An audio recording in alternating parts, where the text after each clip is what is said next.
35-40 हजार की संख्या में वो लोग रोड से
मुझे उम्मीद नहीं थी कि इतना प्यार और सम्मान मिलेगा।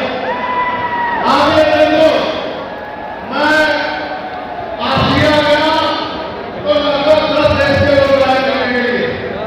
जब मैं इटली गया तो कम से कम 40 देशों के लोग मिलने के लिए आए। हर आदमी ये कहता था कि भैया मैं अपने राष्ट्र की तरफ से, अपने देश की तरफ से, वहां रहने वाले लोगों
देश में आना बचा हुआ है, नौकरियां बची हुई है, रिश्तेदारी बची हुई है, राजनीतिक व्यवस्था कायम है, लोकतांत्रिक व्यवस्था है। तो धन्यवाद करना चाहिए जातियों का जिन्होंने अपने प्राणों का बलिदान दे दिया, लाठी डंडे सारे गोलियां खाई, लेकिन अपने अधिकार को छीनने नहीं दिया। सब लोगों को धन्यवाद करना चाहिए। और दुश्मन मेरा समझदार है, दुश्मन जानता है कि कौन से लोग खाने के मामले ये दलित समाज एकजुट हो गया था।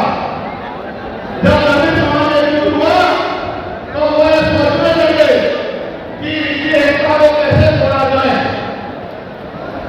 आप और मैं जानते हैं जब हम मुट्ठी बांधे रहेंगे तो कोई हमारे अधिकारों को नहीं दे सकता, लेकिन जब जब हम बच जाएंगे, एक उदाहरण के तौर पर बताता हूँ, अगर आप थानों की सिक्कों को इकट्ठा कर दोगे, वो सिक्के जो हैं एकजुट हो जाएंगे, उनको बांध दिया जाएगा तो वो सारा कचरा साफ कर देंगे। लेकिन अगर उन वो जो सिक्के होते हैं, अगर आपने उनको अलग अलग कर दिया तो वो कचरा साफ नहीं कर पाएंगे, वो खुद कचरा बन जाएंगे, उनकी कोई हैसियत नहीं बनेगी। इसलिए हमारे महापुरुषों ने बहुजन समाज में भाईचारे की बात की। और आप महसूस करो, बाबा साहब अम्बेडकर ने क्या वादा दिया? शिक्षित करो, संगठित करो और संघर्ष करो। हमें शिक्षित भी बनना है, संगठित भी होना है और अपने विरोधियों बहनों के खिलाफ संघर्ष भी करना है, अपने अधिकारों के लिए संघर्ष भी करना।